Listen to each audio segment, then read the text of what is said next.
Hello, everyone. My name is Kyle. And I'm Matt. I'm Alex. This is Tony. And we are Pseudo Adults.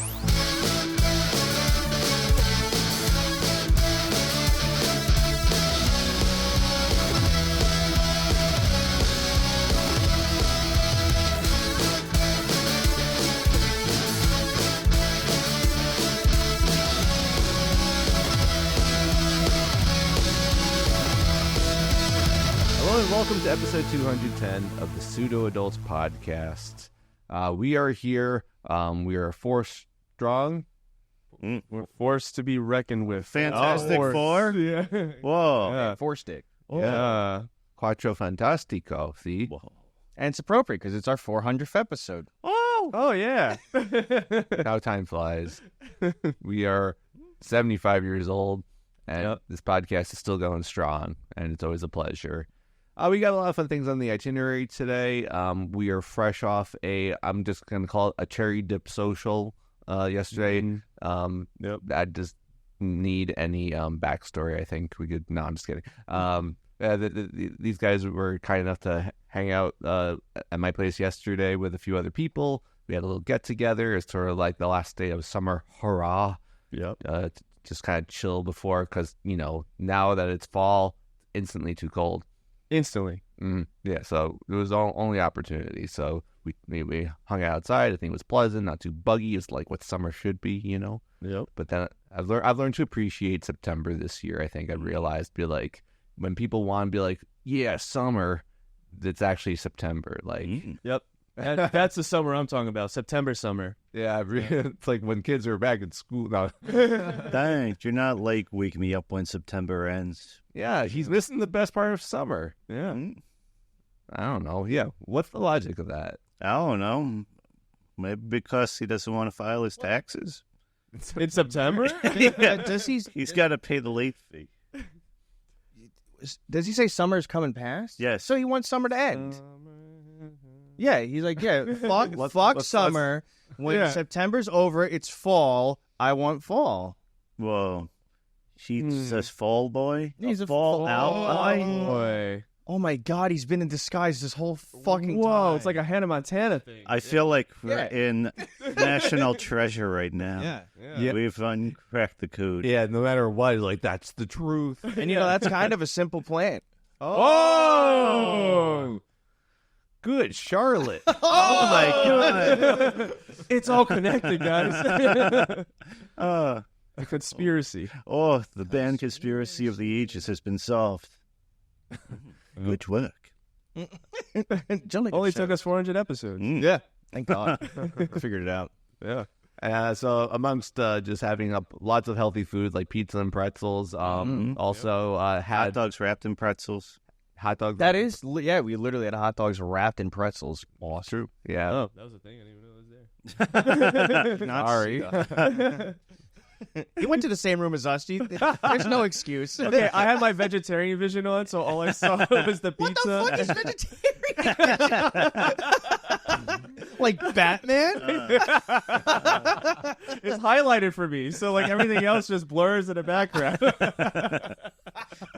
This is an interactable object. Yeah, exactly. God. These aren't. These are just assets in the game. Try to fucking pick it up. You can't. Yeah, Can't pick this up. there's nothing there. So we had what is it, 2.5-year-old cherry dip that I've been keeping in my freezer. That's right. The story behind it was my wife was like, she loves the Mr. Softy ice cream truck, ice cream with cherry dipped on the ice cream and all of that. She's like, oh, it's heaven. I'm like, okay, well, they must sell cherry dip the way they sell like the chocolate stuff that like hard shells on your ice cream. She's like, no, it doesn't exist. It's not to be seen. So I was like, to Amazon, and I found it. The only catch was it was the size of like a legit full-size paint can, and it's probably what the actual ice cream trucks stock up with. And it probably lasts them like all year because of how little you use it each time. So I got it, and it was like whatever, like $50 maybe. And apparently it was a lot. And for a gag gift, and it dwelled away in our freezer. I mean, we all had it, and we're all alive, right? I think so. Did anyone have any vivid cherry dip dreams or anything? I turned into cherry dip last night. How'd you turn back? I did my Alex Mack power. I was gonna say it sounds like Alex. And then I reformed into a boy again. I'm a real boy. That's why you're looking at your hands.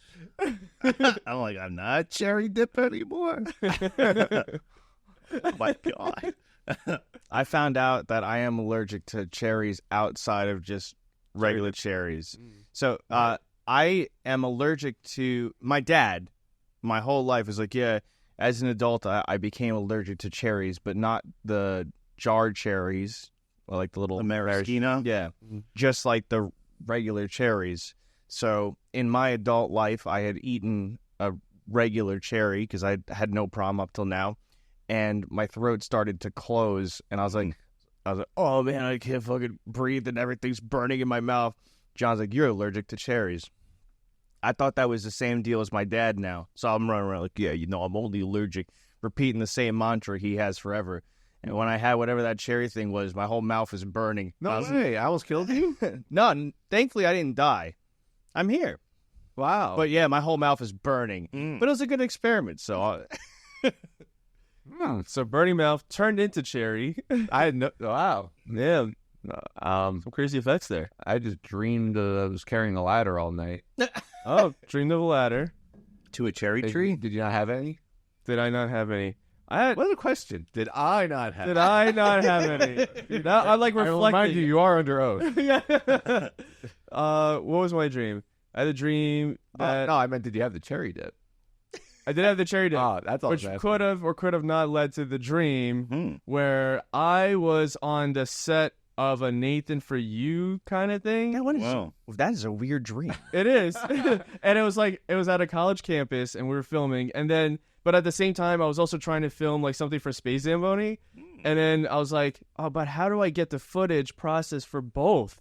And then there was like a store where you process the footage, but like the store that did it for Space Zamboni was on one side of the street, and then Shit, we got a store, bro. and then the store for Nathan For You to process their footage was on the other side of the Fuck street. that store.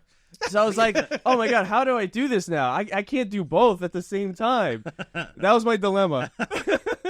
Nathan For You's going to call you up. He's like, hello, Tony. I got a proposition Yeah. for you. The plan. Make him do two things. Yeah. And then build two separate stores. No one can do two things at once. It's impossible.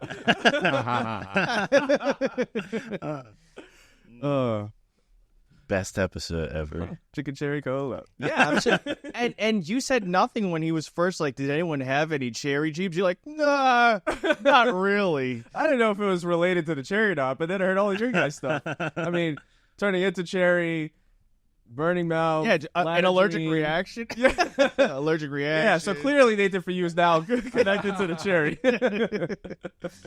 Wow. That proves it. Yeah. Okay, so but believe it or not, we are at a 10th episode, and as is custom, I think we started maybe around episode 180. Is that we legally have to go through the stuff that we've been thinking and doing and working on, and just kind of like, because I like Pseudo Adults being a little bit about like what's the stuff The that creativity. it's like even though we are hitting those coal mines at our jobs 78 hours a week and everything like that, maybe we still somehow while we're doing two tasks across the street from each other in our dreams, like we're trying to live out our own creative visions and stuff like that, just for the personal like satisfaction of it all too. So there's been a lot. It's been quite a while, and there's been a lot of changes. So Alex, what do you want to? Yeah. So I think I don't know what the last thing we actually talked about was. I know that we've gone through a lot of different things and projects that we've been working on. I mean, we did the race across Long Island, which was a pretty big thing for a while, and I had to keep under wraps.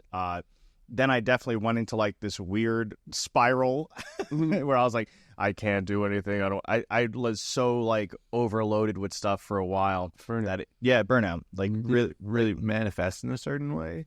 It was the race weekend, and then Which was your birthday. Yeah. which was my birthday, and then the Pokemon event right after, and then us doing we spent like a few $100 that morning to set up for that event. And we were just running around with like our heads off for a bit, and then it didn't run the way it was supposed to run. So I was just like panicking, and then I guess like big anxiety took over, and then I was just like, I need to Cool off. Yeah, I can't. So I took a big old step back, and we I don't even think we streamed yet because we were doing all the stuff at the time. So the last thing we played was Omori. We didn't get to finish it. And then I was like, all right, also, it just so happens that like one of the last podcasts we did, it was like a really annoying thing that happened to us because we had guest on from like the trading card game show, and I was looking back at the footage, and for whatever reason, there was like the whole camera was like blurry almost the whole time we were filming with the guy, and I was like, oh, this is so fucking stupid. Like, this should not be happening. Like, we've been running this stuff for so long. Like, what a stupid mistake. So, watching it back, I was like, I need to Cool off. cool off, and then I was like, I want to upgrade everything. So I feel like I want to come back and do stuff because that was like a big part of it. I was like, I want to feel like a reason to go back into the office and start doing things. So yeah, we like slowly but surely, I started talking to everybody. I was like, all right, guys, I want to like kick stuff back off. From May till September, we really haven't done much besides this podcast, thankfully. Yeah. I think if we didn't have this podcast creatively, there would have been like a void. So, yeah, we slowly started kicking things back up, and now we're handling things like a different direction. Still pretty much like the same thing, most people, and trying to split it up and give it a better shot at success, which has been fun to tackle. Totally. I mean, yeah, your streams are missed. I don't know, on Tuesdays and yeah, Fridays as well. It's just like, I'm like, oh no, well, I'm left to my own. It's like watching Hulu with ads. Come on. Yeah, watch us with ads. Please. I usually just want it to start, and I'm usually just, and sometimes it like sneaks up on you where I'll be like, hey guys, and then like then it breaks into the ad like, no, I'm not gonna hear them respond to me. But no, I mean, you got very nice cameras here. You changed the tables. The microphones are like all legit and attached, and we got an improved Tony. AI Tony, finally. Yep. It's just paid off. Finally happened. Tiny, if it's Tony with AI, Tony. Wow. But he's not tiny. That's the cleverness. Yeah, He shrinks. I do. Right? He shrinks. Oh. Okay. What about you? So I've been experimenting with different things. Yeah. No, so I've had a business coach for a while, going through different types of business ideas. So I did for a long time. I was doing the networking help and things like that.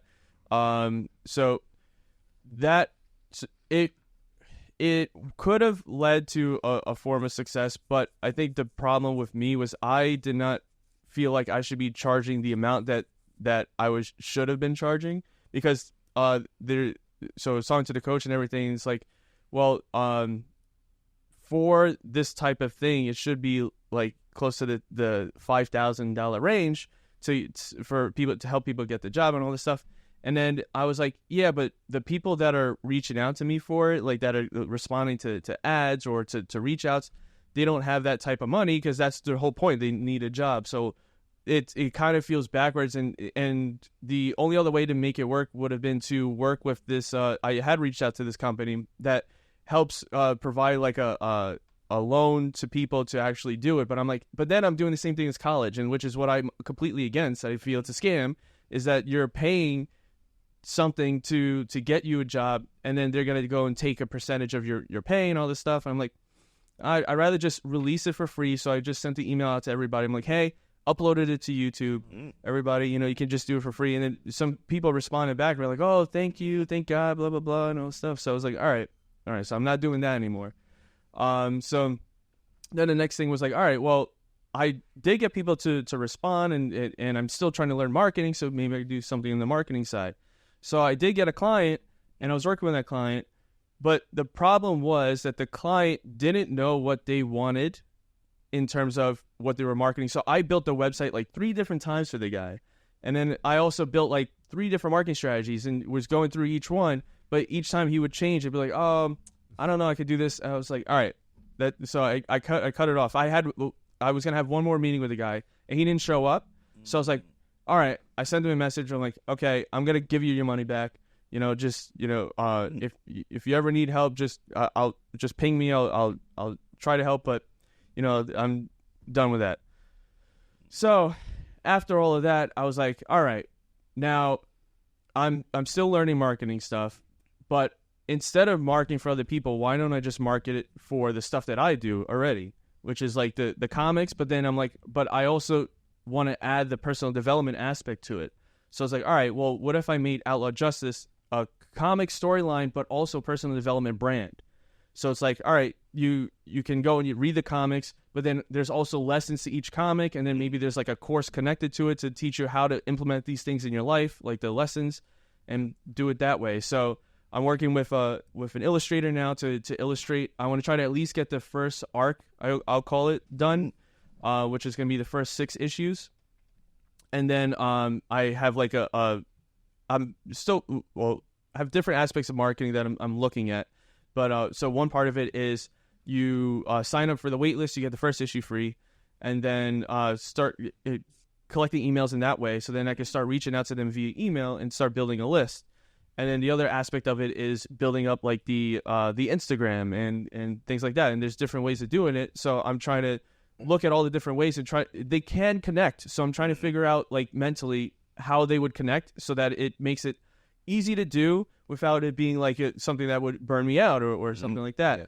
And so what I think is going to be good, those lessons can be applied if I do it and test it out to all the other Space Zamboni channels and stuff too. Because if I'm trying it out and testing and it works, I'm like, all right, guys, this is what worked, and then this is what you guys can do for each of your channels. So that's my current progress with that. Awesome. Yeah, it's fun, and it's tough because you want to be creatively fulfilled with things that you're doing. And if you're doing something that doesn't feel creatively fulfilling and you're doing it just for like trying to build something up, that sucks. Yeah. And that feeling does suck. So I am happy to hear that you're doing stuff that you also enjoy doing as well on top of it. So kudos to you as well. And like it's like what everyone's doing, like doing things that you find satisfying, that's, whether it's for your own entertainment value, for your own creative, intellectual satisfaction. Like marketing is such a difficult concept and ever evolving with how the world continues to evolve and change. That and it's like I don't know, it's like I guess maybe towards the end of that, it felt more like you're talking about more like the social media like marketing of it all, which I guess is how most things are marketed nowadays. But it's just like, I don't know, you think of like social media managers for things as like girls in their like 20s or something like that, and we're not exactly in that category. Yeah. Yeah, but that's the yeah, you said. Yeah.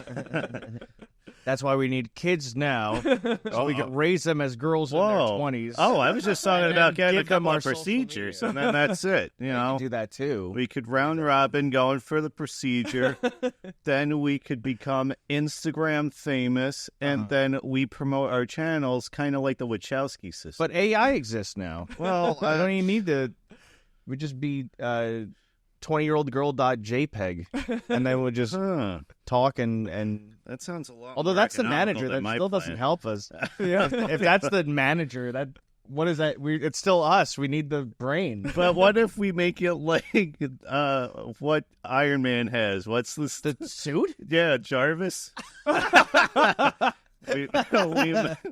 make an AI like Jarvis, and we just have that JPEG connected to it. Why is everything a JPEG? Should it be a GIF? Not even a PNG. Dang. It's got the white background. It's really gross looking. No, I was gonna say like it's weird because as a consumer, marketing is such a passive thing. Like you really don't think about it. You go on YouTube, you go on Hulu, and like there's the ad for the show. Here's the top 10 movies. You get the stuff like spoon fed to you as a consumer. So when you're in the creative side of it, having to like now get that marketing brain is so weird because you kind of just want people to show up, but it's like that That's not how it works. Yeah, not at all. and it's interesting because the marketing does change as platforms change, but the foundations of marketing stay the same. Yeah. It really is grabbing attention with a hook, getting people onto like an email list, or back in the day, it probably would have been like something else, but something where you can contact them. A mailing list. Yeah, yeah, exactly. Yeah. Yeah. There was nothing. Nothing else didn't exist. Carrier You pigeon. said- yeah, I was gonna say. Staple it to your horse. Yeah, go horse. Yeah. Throw the horse.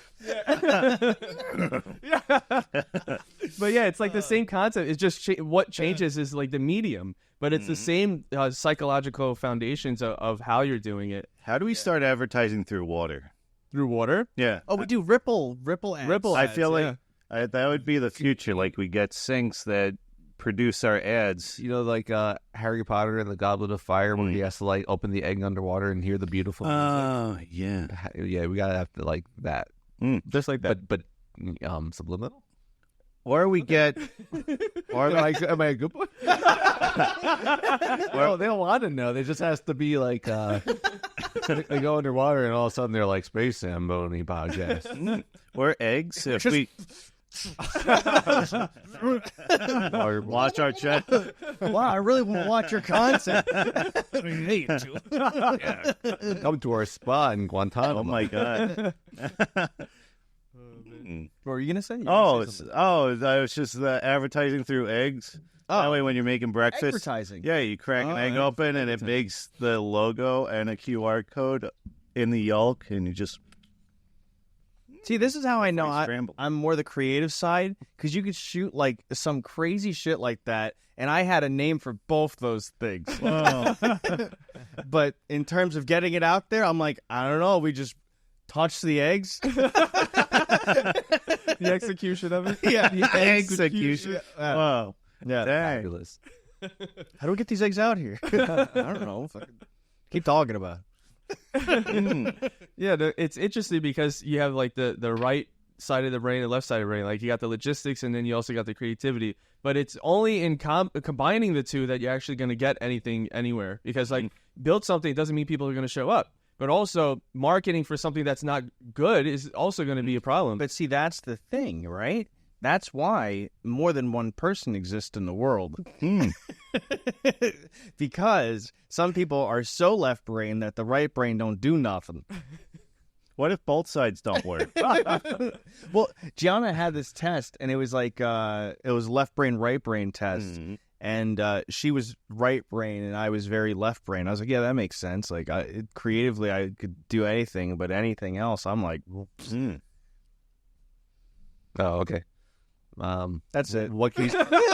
What do you like? You can't drive a car. Yeah, I can't drive a car. I Can't can do barely math. walk. I feel like it's that Gatorade commercial all over again. Anything? Yeah. Anything you can do, I can do. Yeah. I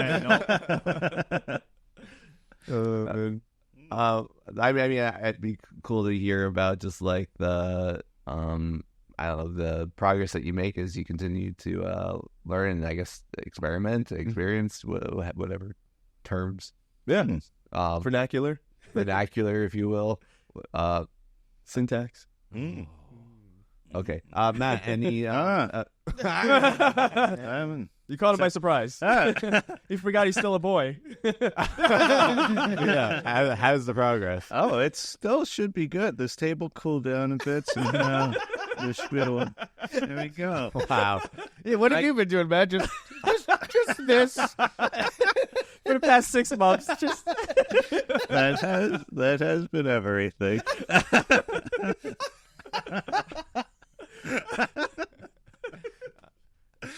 With the ongoing What? Revitalization of space. Oh. Symphony. This is the, It goes right back to it. This is the thing, guys. Did I show you this?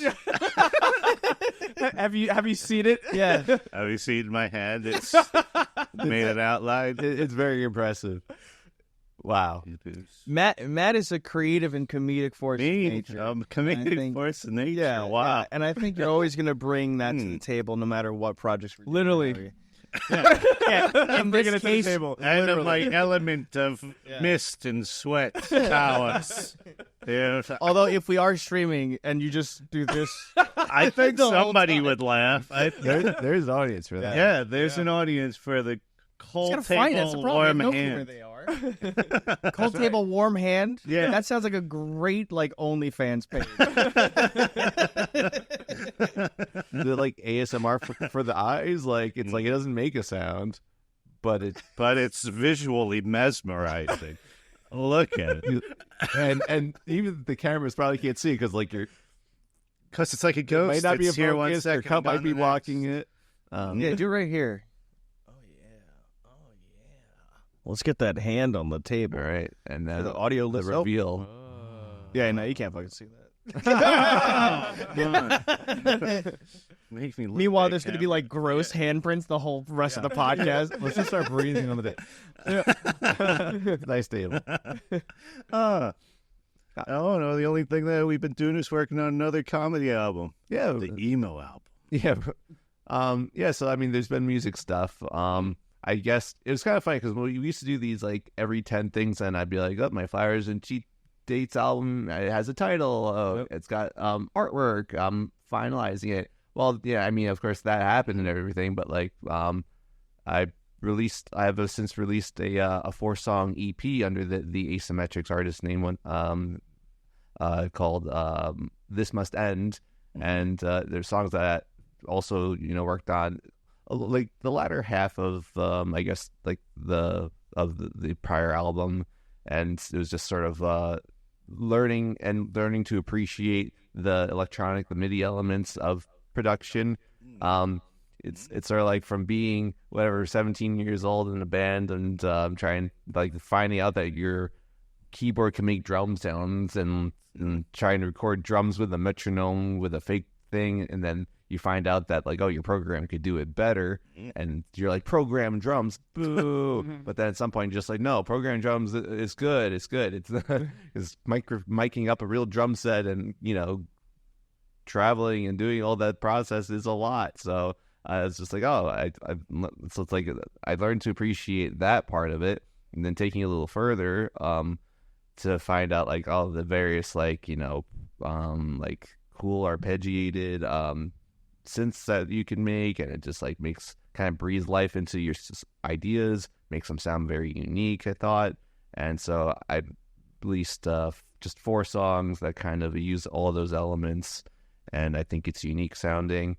I think it's kind of reminiscent of like a lot of the music I like listening to, but in some ways, I don't know, it's like it's unintentional. It's not like I was like, I'm trying to make something that sounds kind of different. It's just how it turned out with the resources at hand. It's like I feel like it doesn't sound quite like other types of like electronic music. So I think I'm proud of it, but at the same time, I was like, like an EP being anywhere from like 3 to like whatever, like 7 to 8 songs or something like that. I felt like 4 songs, it's 15 minutes. I feel like it's very like listenable on its own, and any more I felt like would have been like a little over, like a little too much. So I'm happy with it. I liked it. That's yeah, pretty. good. I enjoyed it. Thank you. I liked it a lot. And yeah, we have a second original comedy songs album in the can. But we have a third one that we started working on, as Matt is alluding to. The inspiration it'll be the emo album, and the really exciting thing I think about it is Matt's basically the initiator of each song so far. Matt's thankfully started picking up the guitar and come up with ideas and inspiration that we're sort of like building off of. So Nice. It's got a little bit more of that Matt flavor. So Zest. yeah, which I was starting to think like, are there songs on the second I mean, I know there's parody. I keep thinking of like ours is like a separate category of like the original songs. I'm sorry, still untitled album that are like inspired by like any of your riffs. There might not be. Oh, actually. right? Isn't there this? That's the first one. That's the first one. Slow Machine? Oh, I'm sorry. I was thinking my numbers. Oh yeah. Yes, that's true. Since that was an oldie. Yep, that's So true. I'm like, I because can't know. because that was a electronic garage band one. Yeah, I don't think there was any that was like a acoustic riff though. Nah, That's what I meant. But you're right. There technically is. So there you go. You got it on there. The cover of the album is going to be that handprint on the table. I would. That would be. That sounds emo to me. The white hand of Saruman.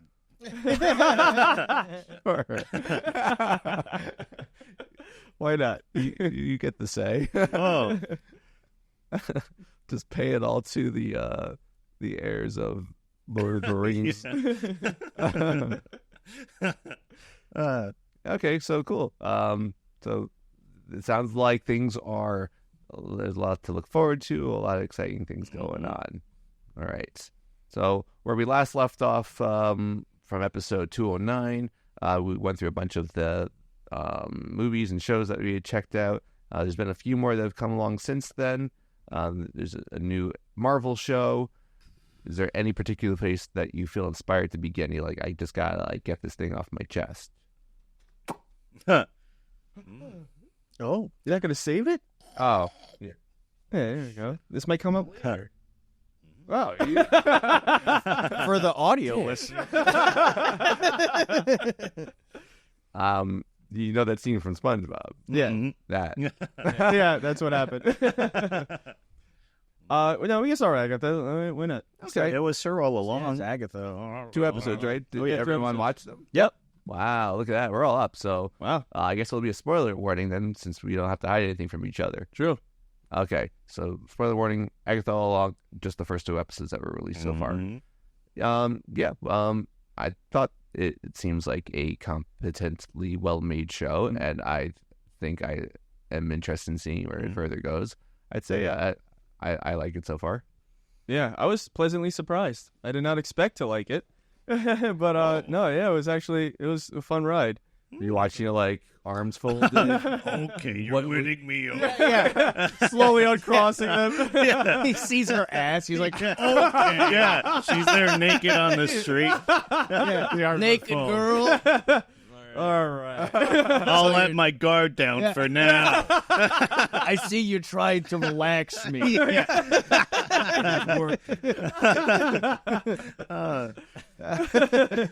No, it was interesting because in the beginning I was like, oh, it's just gonna be like another thing where like every episode's a different show. That's what I was like. Oh, That's what I thought. Yeah. I was like, oh, is this what's gonna happen again? But then they broke that, and I was like, oh, okay, all right. I don't know if they did actually, but we'll see. Only 2 episodes are out. Well, because she was stuck in that curse. Yeah. That's why That's she was true. in that. Yep. Yeah. Once she got out of the curse. Yeah, once Doesn't mean that- they don't creatively just decide to do a different Oh, thing. I each mean, they episode. Once- could, but then Yeah.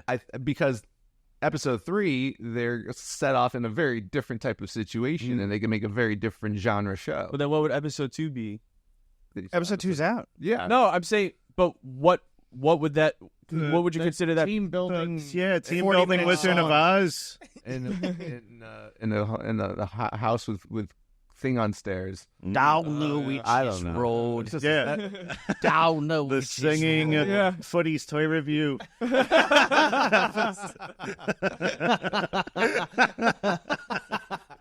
Yeah, it was really funny. They walked into that other world, and our instant reaction was, why are they taking off their shoes? I was thinking that too. Stop taking off your fucking shoes.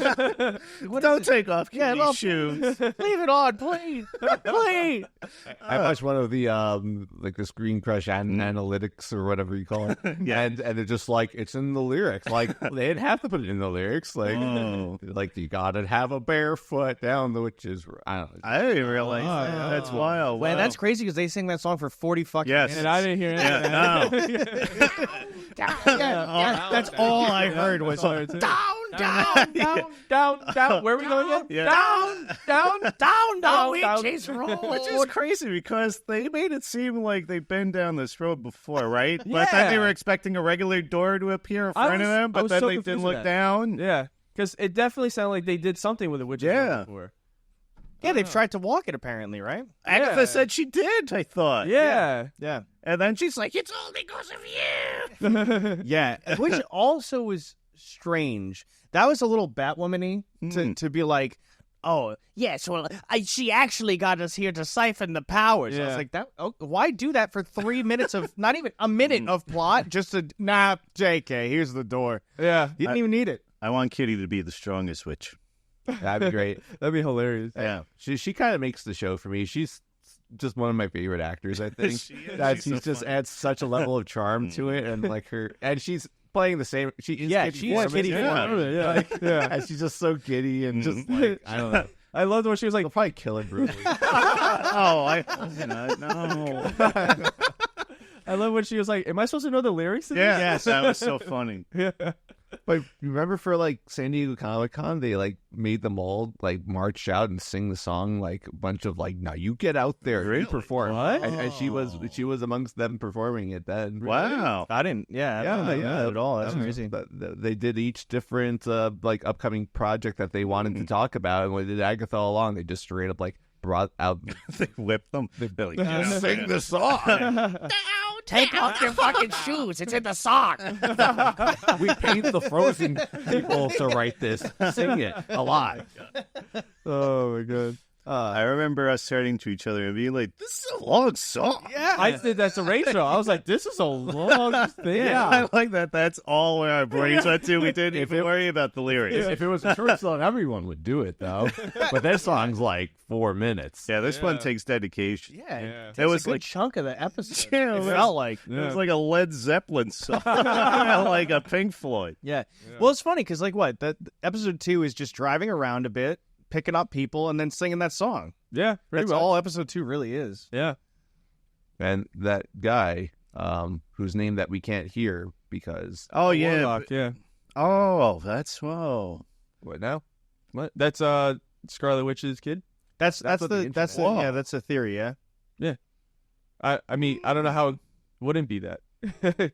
Because some other thing was like, they said that she had a son.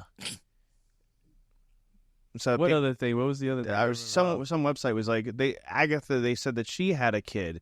So what if this is Agatha's kid all along? So I got this kid all along.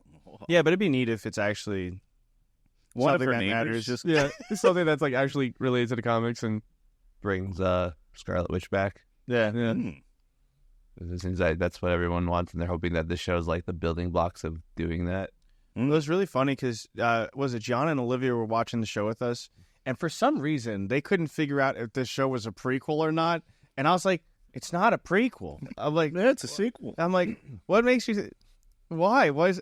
And then when the dead body comes up and they're like, "It's Wanda Maximoff," they're like, "How?" I'm like, "Guys, what is happening?" And then they're both looking it up on their phones to see if it's a prequel or not. I'm like, "How is this a prequel?"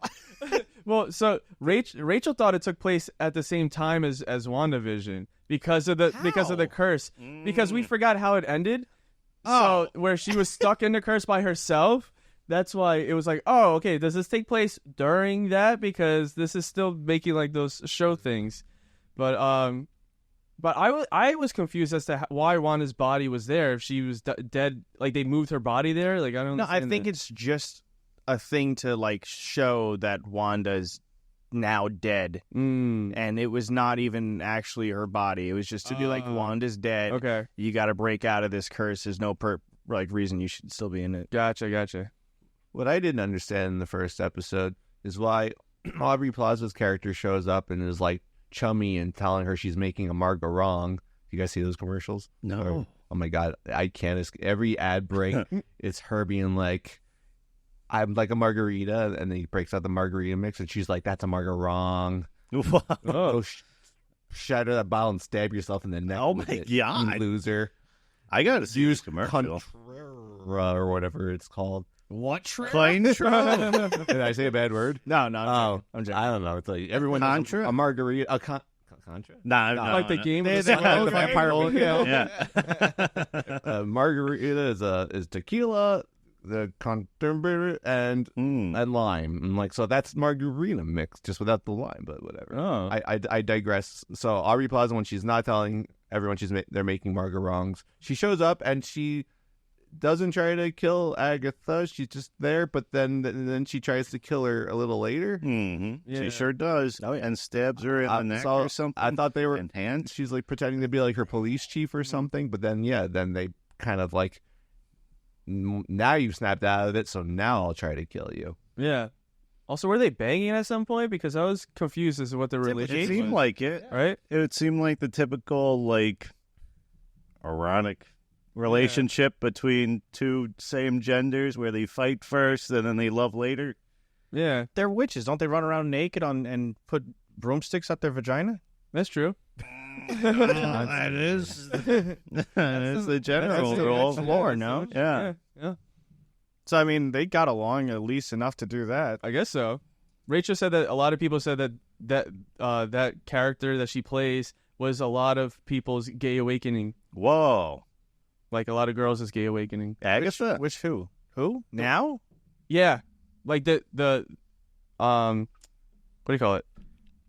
Aubrey Plaza? Yeah, Automall? automobile. Whoa. So, her character in this that shows up for 2 minutes and fights a little bit is somebody's gay awakening? Apparently, a lot of women's. Gay Wow, awakening. that's pretty wild. Cool. Yeah, Wait. Whose?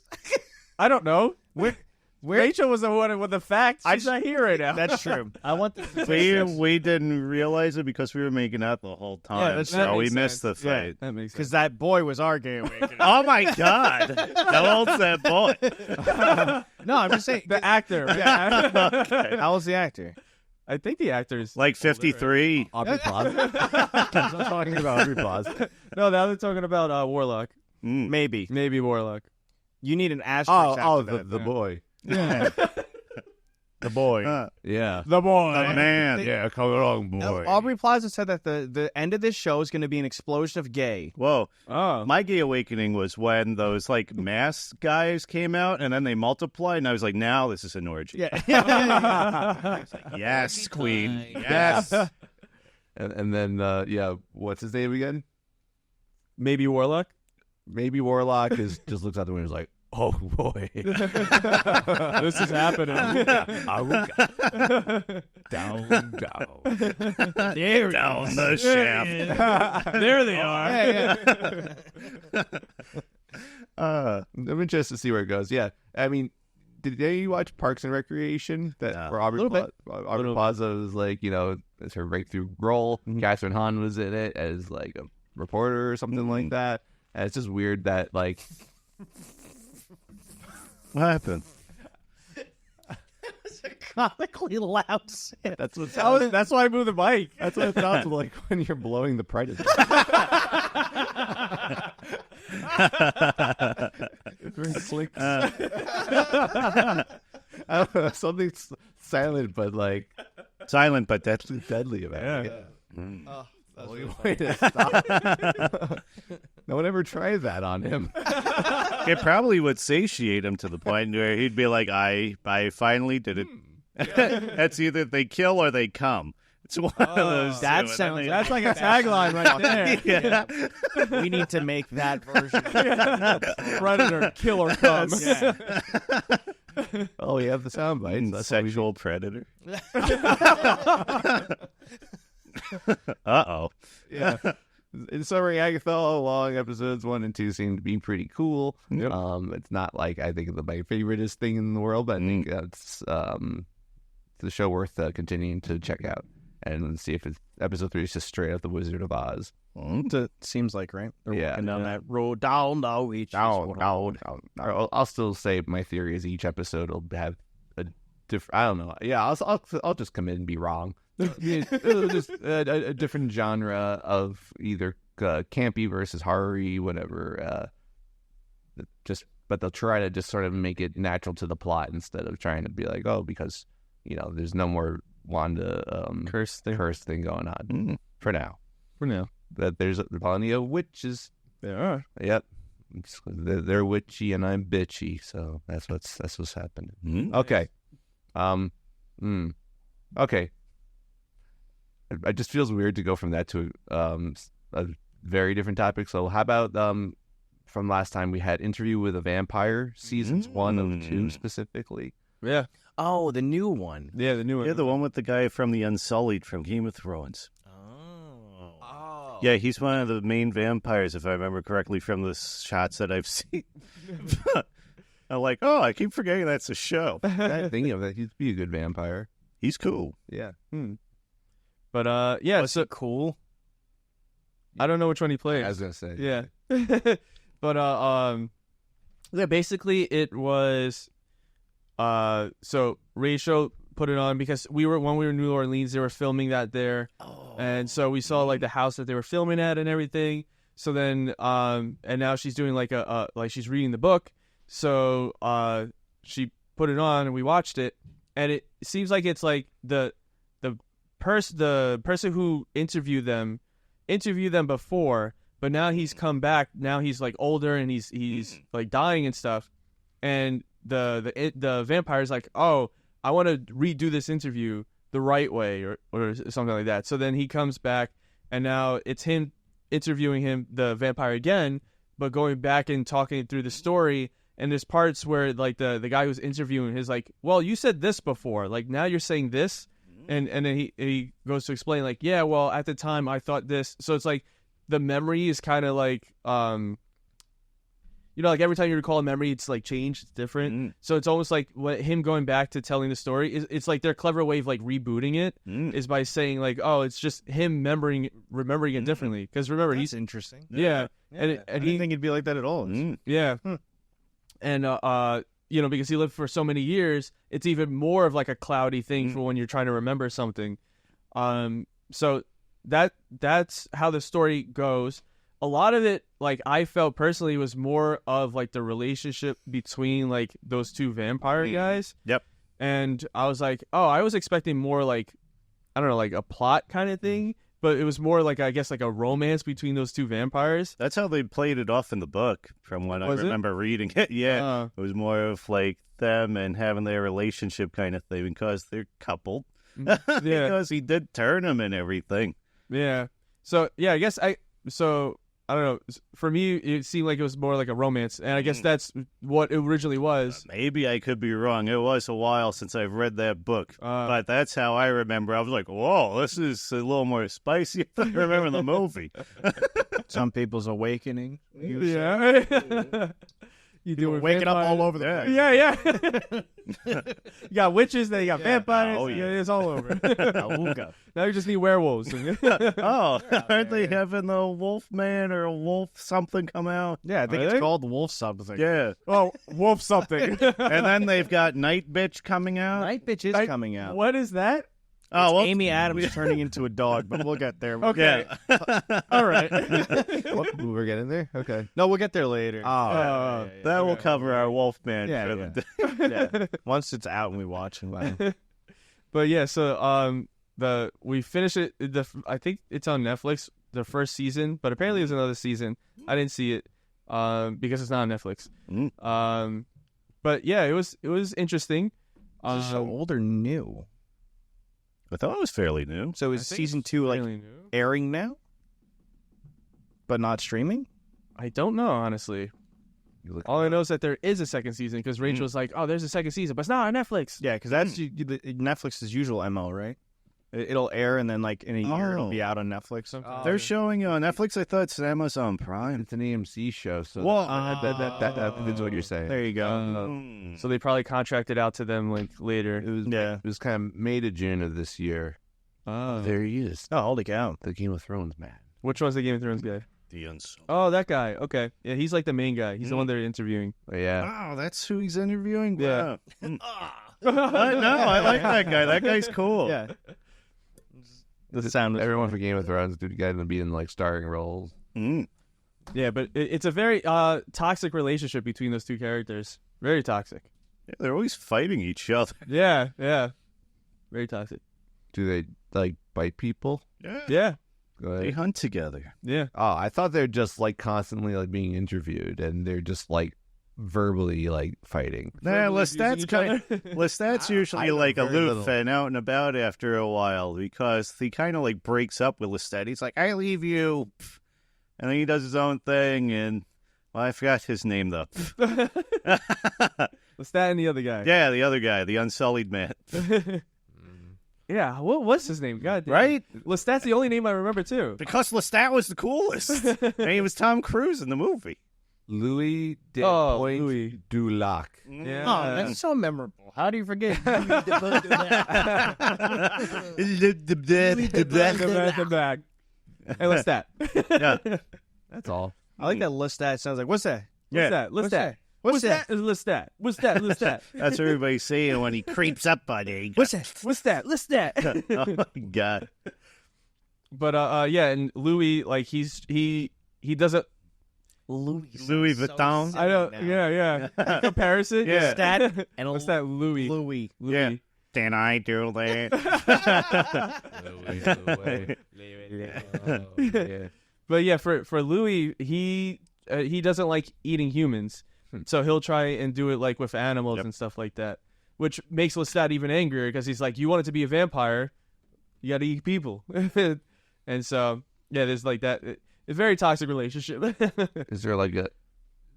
I mean, you got to eat people, but he doesn't want to eat people. Is there like, listen, the world's overpopulated. We need to save the world by eating. No, they people. don't use that logic. They're just like, we're predators, we eat people, whatever. I mean, that's just kind of getting mad about someone's dietary options. Yeah. That's kind of fucked up. yeah. You said you wanted Chinese tonight.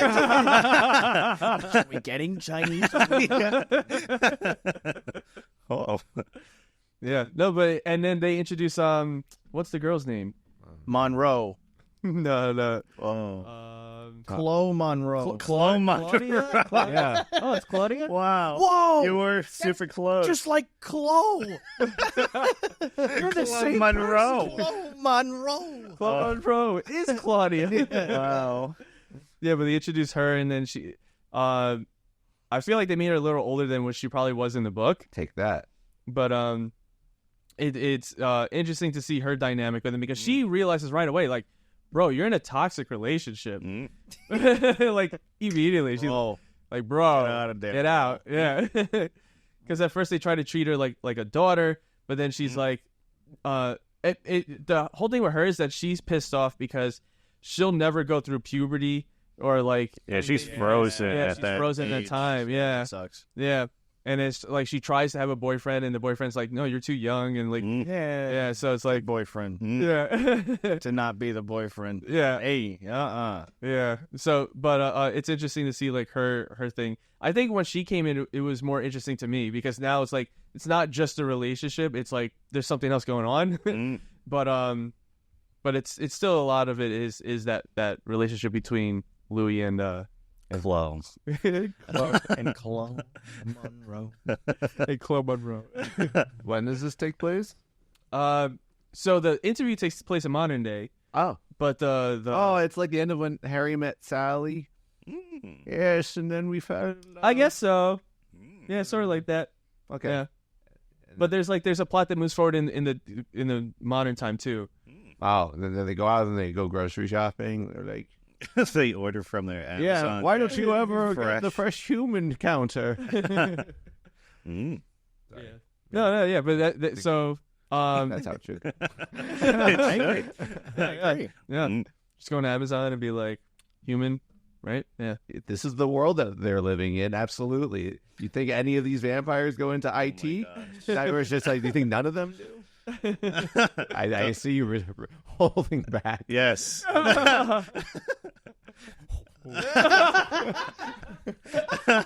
Just go back to this. Yeah. Anytime you have a dark thought, He was holding back so much he your was hand on the physically table. altering. sounds like a pretty cool show. Yeah, it's interesting. Interesting. Okay. Let's see. He gets a couple of cabinets from Wayfair. Yep. Uh, No, yeah, that'd be really funny. the coffin from Why do you Wayfair. keep ordering the Greg from Wayfair? No reason. No refunds. Okay, so I think this is in theme with vampires because this is a show called Monsters. Whoa. So What's that? yeah, Lestat. Ooh, what's that? What's that? yeah. So, if anybody's seen the Jeffrey Dahmer show, this is considered, I don't know how, they consider it season 2 of the Monsters show. Well, I now didn't it's an put that anthology. It's like the whatchamacallit. It's American Horror. Yeah, it's like American Horror Which Story. they did do American Crime Story too as an anthology. Whoa. So it's just a lateral to that. Yeah. Yeah, so it's interesting because we only watched one episode. Was it one? I Maybe thought two. two. Yeah, I think we watched 2, but the first episode was kind of like a drag at the beginning because it starts with like the parents' funeral, Mm. and a lot of it's like, what the hell's going on? But it gets so much more interesting as it goes, and it's pulled me in like crazy. Yeah, it is interesting so far. Like all the stuff with the therapist. Oh my has been God, like, yes. oh, this is Wow. crazy. Yeah, originally I think we were all like, how are they going to make this a whole series? They only killed like their parents, whereas Dahmer, they had all of these different people. Everybody had a little bit of a story to them for the most part, it seemed like, for the episode, or at least like a couple of people had like what was going on during that time in his brain and stuff.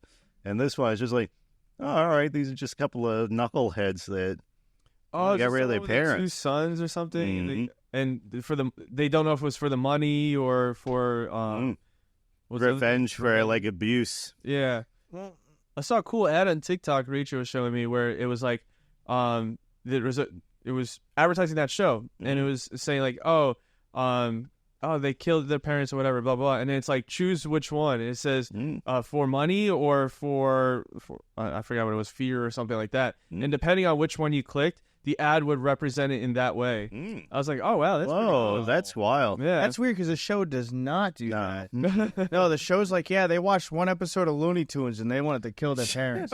That pretty much was it. Yeah, they watched the Billionaire Boys Club Yeah. or whatever it was called. And in that movie, they killed their parents. And then the show portrays it as like they saw that movie. They're like, let's kill our fucking parents. Oh, But maybe as the show goes, they do explore that. Yeah, And because maybe they do different perspectives or something. probably. That's what it sounds like now, based on the ad. I hope so. Mm. Because that'd be interesting. Because right now, it's very much like there's Lyle and Eric. And Eric is like the Courage the Cowardly Dog type, where he's like, weepy. He's all weepy. He cries a lot.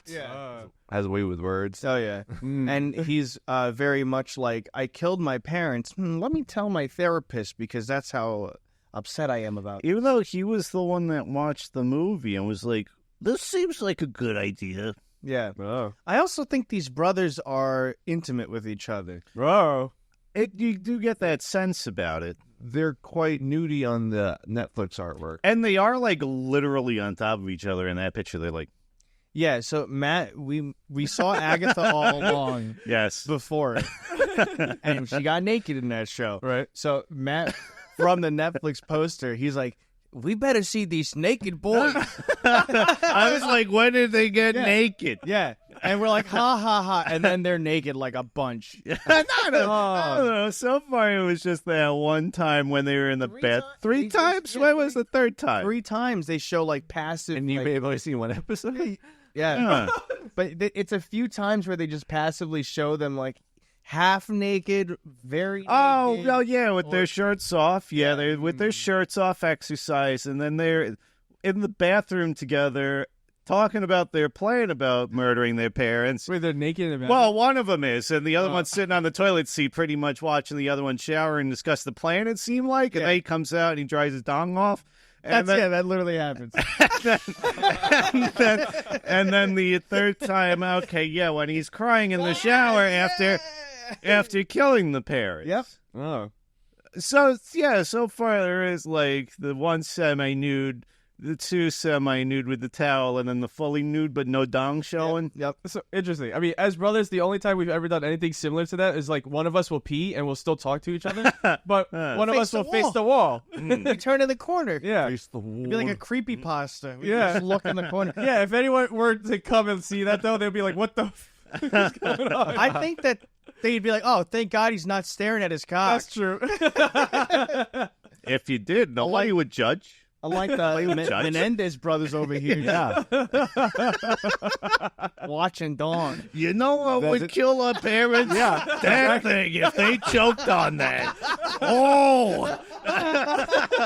Oh. Just jam it in that throat, buddy. It's just a direct gateway drug. Look at your brother's private killing parents. Yep. Mm-hmm. I'm gonna watch both of these shows now. The dong killing parents show. The dong slinging slasher. What's weird is that they're supposed to be like 20, and they look Yes, they look like they in their 30s. look like they are in their 30s, most definitely. But yeah, one of them's like in prison, the other one's getting ready to go to college or something, or is it? I don't know. Yeah, Their age is a little confusing, because but they said it's he's 20. yeah, one of them's 20, and then the other one's younger. Yeah. Oh. Is there? I don't know. But how much younger? I'm Are not you sure. aware of these people in real life? Like, We looked it up briefly while in between. Like, did the they show kill being more paused. I'm like, people than their parents? No. It is just their parents. So, are you worried that the rest of the show is going to be a bit of a drudge of like? I don't know. Right now, it seems like the main focus is the court case and whatnot. And so far, I don't know. The stuff is pretty they interesting. did it. Like, Yeah. I wonder if they did it. Yeah, well, I mean, that's the thing is that that's what we thought, but like now it's already been very interesting, even though that's the case. And what's funny is that we knew a lot more about Dahmer going into the Dahmer show. So it's like when they showed things, it was like, oh, wow, yeah, they're showing this. That's crazy. This is more so like, did this happen? Did this actually happen? Let's look it up. Because what they do after they kill their parents, we're like, we got to fucking see if that's real, because that is nuts. Just because what they watched. I was like, they no way they watched this after that. It was- You know what I did see on which they have to touch upon it. It would be, I feel like a faux pas if they don't. They're on like a Knicks card, like a New York Knicks basketball card, because they were like, it was one of the, maybe it was like, who the heck, Michael Jordan or something like that at the time. They were taking a picture of one of the basketball players. Again, maybe it was Michael Jordan, I don't remember. But they're in the background of that card. So it was like a discontinued card because of that. So it's like really rare. That's crazy. That's insane. That should be in there. If there's like a little thing like that, Yeah. Well, just stand in the background. yeah, eating a corn dog. Yeah, but he's eating it like right here. Yeah, right. We got to discontinue Foreshadowing. this card. Oh my god. Get this card off the market, Yeah. Anyone who sees this will get ideas. Man. Okay, cool. So I guess as you keep watching that, we'll keep talking about that. Sure. There's a show I've been watching. It's a show that came out earlier in the year. Been making a point that like it's going to be on my watch list. I'm not done with it. I'm maybe about halfway through the season myself, but figure it's enough to at least be like, here's the beginning part, and then maybe when I finish the season, I'll be like, okay, here's the actual like thoughts of the whole season. Shogun. Oh. I want to see that. So let's hear it. But I feel like anyone who I talk to about this show, I make them not want to watch. Oh. Uh-oh. Hell yeah, that's good. Lower the expectations. Okay, I mean, we talked about it a little bit, and then everyone I talk to goes like, "Oh, really?" But I'm like, I think the show is really cool. I think it's because it seems ambitious. It's like it's a period piece. It takes place. It's in Japan. It's I think I think it's a fictionalized story set during like an actual era with like actual like historical truth, like there's like a background of truth, but then they spin a fictional story out of it. I think is basically the deal of the show. Okay. It's not like find out how these people became like rulers of Japan type of thing. And I was worried watching the show that, like, there's like a lot of, meeting all these new faces, and for the show's benefit, you don't know any of these. Actually, I recognize one actor, the actress that was in Monarch, the Godzilla sometimes would appear like to like do his laundry in the background show. She was the one actress that I think I recognized. But the show actually, I think, makes it fairly easy to follow the plot. Surprisingly, it's like there's like other groups of people, but the show is smart to make you primarily focus on one group, so you get like you get on their side, you sympathize with them, but also at the same time you realize that like it's a complicated situation where like saying like these are the righteous characters would probably not be true. It's just like difference in like approaches and philosophies, but like probably no one seeks out to be like the violent one who wants like to take over other people's things by force and stuff like that. They're just kind of like forced into these situations where like it's you or me, so, not sorry, but like this is how it is. So the show introduces a character named, I'm gonna say his name right, John Blackthorne. Yeah, English man. All right, so should I tell you the thing that makes people take people out of probably wanting to watch this show? Sure. Okay, John Blackthorne, I just said is English. He's I remember now. Me too. So okay.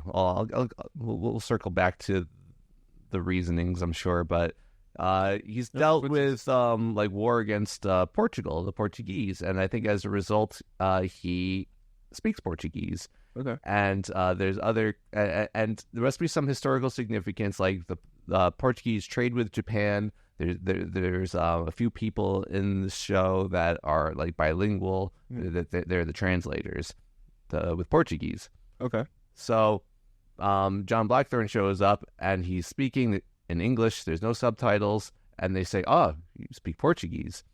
So English is Portuguese in the show, which is like a complicated situation. I think it's like I understand why they chose to do it, because American viewers probably don't want to read 100% subtitles. The show does offer a complete dubbed version as well, if you want to have that experience. So it's like, I guess everyone's speaking English at that point. So they do have that, but it's just a little bit of like they like spared no expense trying to make the Japanese feel very authentic, and then screw it, Portuguese is English. So for people that have, that descent, people that learn that language, it's just like, nope, sorry, you're speaking English. So it was an interesting choice. It was definitely for American viewers. But so with that aside, I think the show's very cool. Does some very interesting things. Wait, that was the thing that turned people off? Well, people are way too picky. I don't know. Let me text my wife, because she couldn't get past that. What? Like really? she's like, this show's stupid. I'm like, we're watching The Sopranos right now. I think this is stupid. What about Gabagoo? Side of The Sopranos. I'm on like halfway through season 4, and I was like, what's the part where everyone says it gets like really good? Did he get his Gabagoo? No. Damn it. He's had no gabagool? Oh my god. No Gabagoo. The gabagool counters at 0. Damn it. At the very end of the show, it ticks to 1. Yeah. As it fades to black. I mean, sometimes he's in the bedroom with like a woman that's not his wife. He's like, I'm going to have some gabagool, and he disappears under the bed sheet. I was about to say, is that his word for it? Yeah. But no, I think the show's very cool, and for better or worse, we get to follow. It's like John Blackthorne is the audience. You get to watch the show as he experiences it, and go through the experiences with him, basically. So it makes the show, in my opinion, much more easy to follow and understand. And the only critique is like he's very. I mean, maybe there's a passage of time I'm not realizing to the show, but I'm like, he's picking up on phrases. He's like saying things that are like I mean, sometimes he just barks like random words, and like that's impressive enough. But sometimes he could like say a few like whatever, like I don't know, like like English, like equivalent of like 3 words in Japanese. I'm like, how does he know that already? But he's picking things up pretty well. And the action's cool. The show gets like graphically violent, like when you least expect it once in a while. Not a lot, but a little bit, and it all looks cool. So it's basically like non-magical Game of Thrones type of show. No shadow creatures? There's been two earthquakes so far. Oh. How many tsunamis? And they must be saving that for like the season finale. Everyone just gets washed away. But yeah, if John Blackthorne gets killed, I'll be like, now I'm lost. He's like the only way I understand the show so far. I wonder if they would have done it like Warrior with the where they changed like the Chinese to English, where it's like they show it to the audience where they like first they start talking Chinese, but then they do that thing where like you're like, oh, okay, they're speaking Chinese. I forgot that was how they approached that. That was neat. Yeah. I wonder if they did that for this show, if people would be like okay with it. They'd be like, they just stole that from Warrior. Like Warrior sues Disney. Did you finish that show? Yeah, I'm caught up. I'm waiting for the next season. Oh, I thought that was it. Oh. Well, the way they set it up was like there was going to be more. I got to look it up now. I don't know. I would be upset if it just ended. I don't know why. I thought it was over. I maybe was it just like an ending, but they left the door open if things were to. Yeah, I'm now trying to remember how it ended. They all die. Yeah. When's the next season? Yeah, they're gonna come back, right? Turn into Kung Fu Panda. I saw one of them twitch.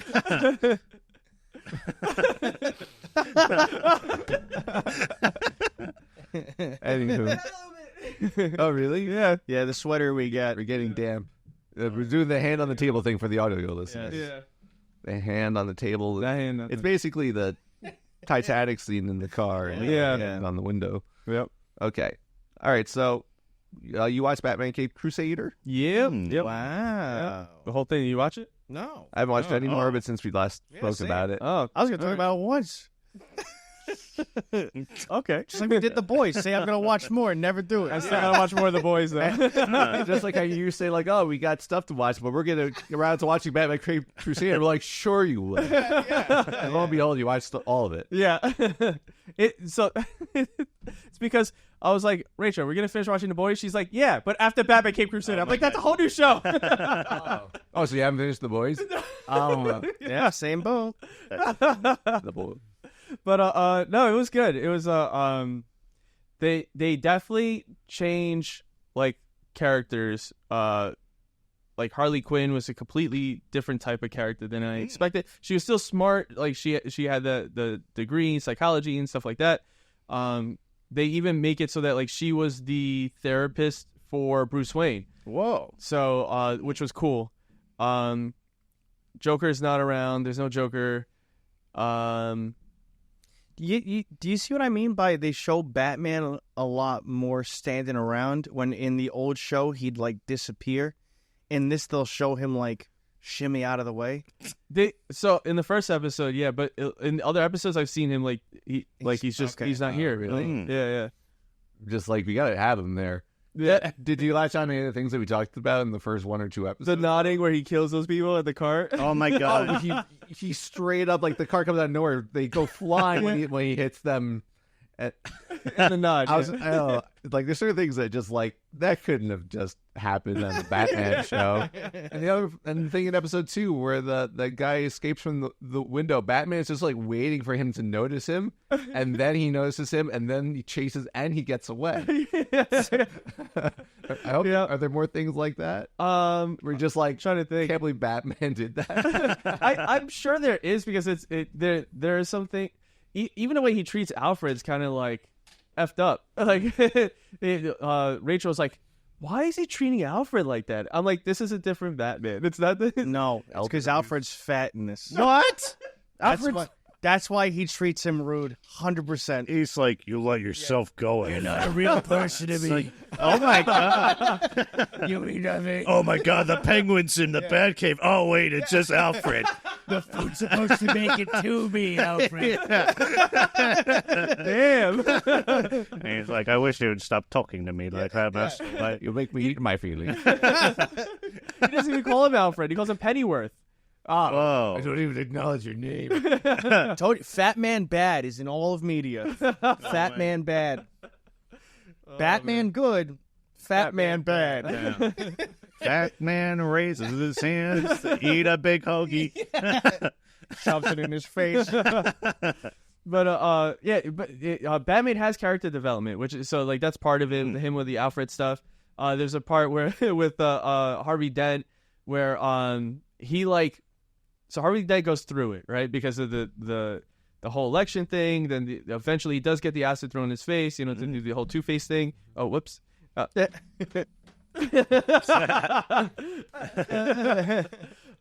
the whole Two-Face thing, and then there's like a moment where he's like, oh, I'm gonna help Harvey like try to feel normal again, even though he's got all the bandages around his face, and he brings him out to like a public dinner, and like it makes it seem like, oh, he's trying to help him out, but then later it's revealed that he did that to try to press him to try to get information to figure out who did it to him. What? Yeah. That's fucked up. Yeah, so then Alfred's like, what? Like, what You did made a just do? villain, Mr. Wayne.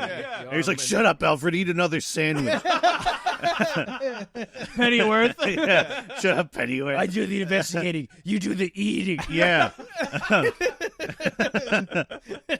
Shouldn't you be in the kitchen eating? I gathered the information. You eat it.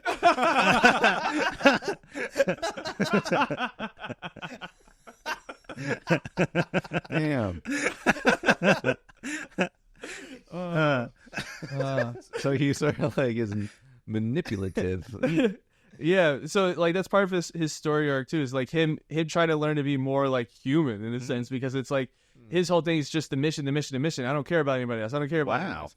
So but yeah, it slowly becomes like, oh, did I just F up like Harvey Dent real bad? Like It's weird because I like Bruce Wayne being like Bruce Wayne again. yeah. Because that's so refreshing to see after. Yeah. It's like, oh yeah, he gets to be like this playboy, cocky guy who, like I said, reuses the same joke because it didn't land with someone. It's like so good to see that. But Definitely. no, it's good to hear it gets better then. Yeah, definitely. Even like him in his therapy sessions with Harley Quinn is good. Like, it's a lot of good stuff. You gotta not think of it as like, because that was Rachel's thing, that she was thinking of it as like the old Batman animated series, and Batman. I'm like, that it's not the same guy. It's like everything's gonna be different. It's not gonna be the same. So yeah, if you get past that part, it's like, yeah, that's a good show. But yeah, it's refreshing at the same time though, because it's like a new take. Because how many times do we see the same crap over and over again? Yeah, and like there was the cool episode with like all the Robins. I don't know where Tim was. Because you know what? He's not really an orphan. No, Tim's not North. Yeah, that's why. That makes sense. Okay, but yeah, all the Robins are there, and like the orphanage, and then you have Leslie Tompkins, and then that was a cool episode. Pick one. Yeah, pick one of these, Batman. All of them, but one at a time. Yeah.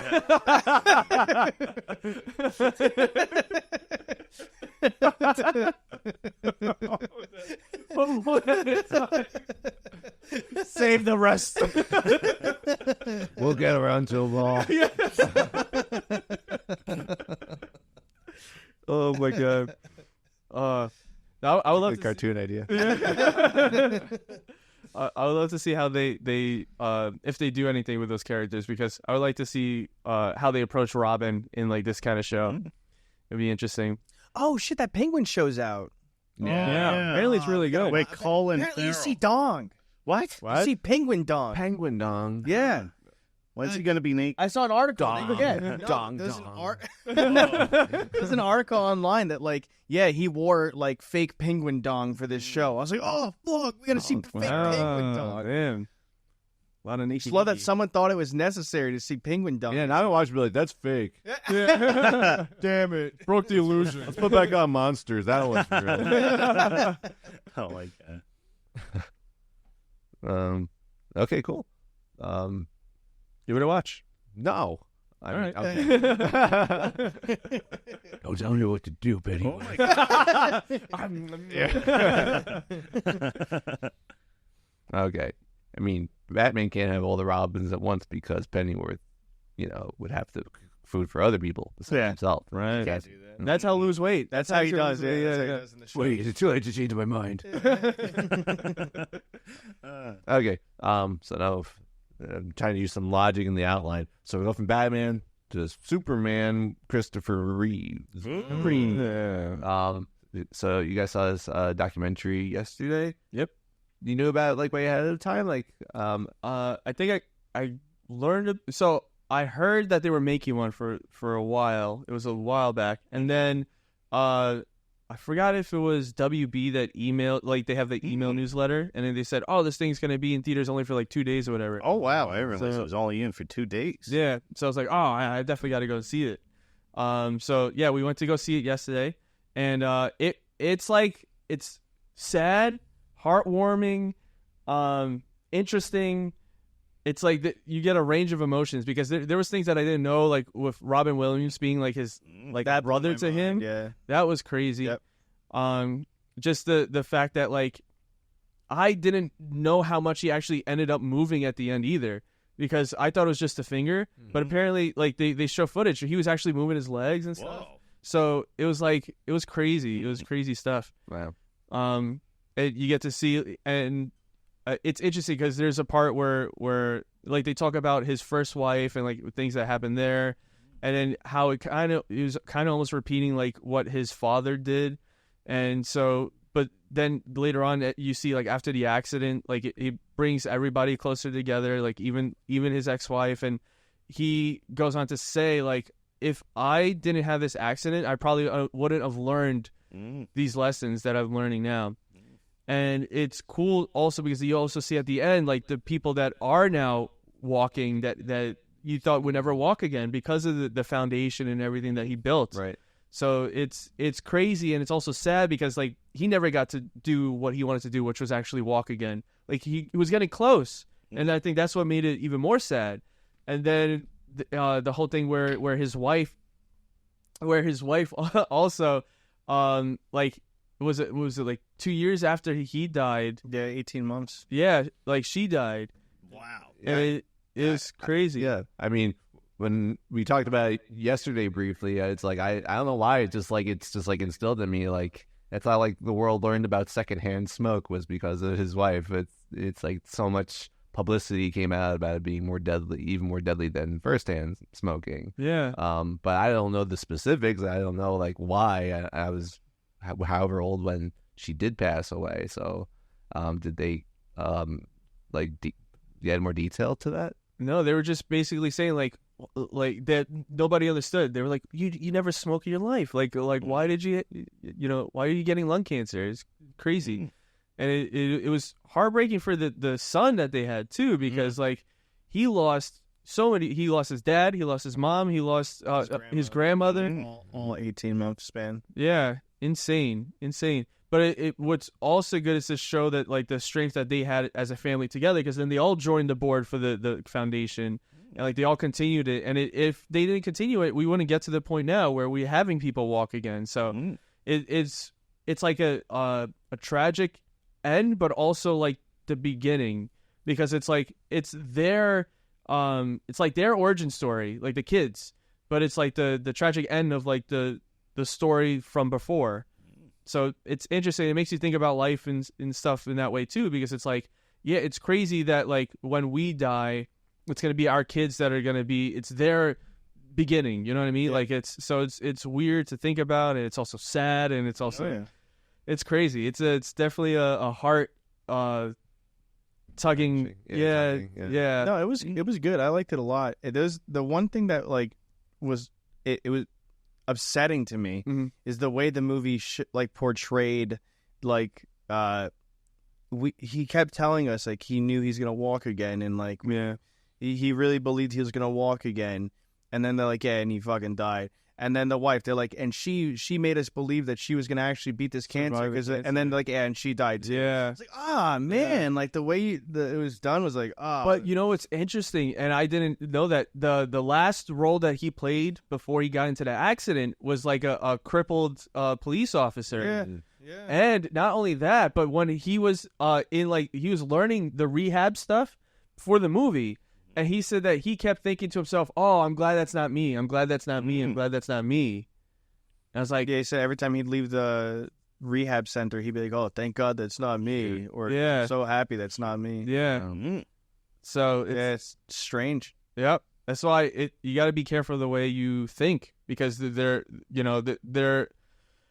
you subconsciously impress yourself with these thoughts and emotions and stuff. And what was weird too, right? The horse was doing all these jumps, and it was just that one time that the horse decided, I'm not going to actually jump, and that's what made him fall. Yeah, and they said a little bit to the left, he'd be dead. A little bit to the right, it would have been an embarrassing accident, but He would have been fine. It would have been fine. Yeah.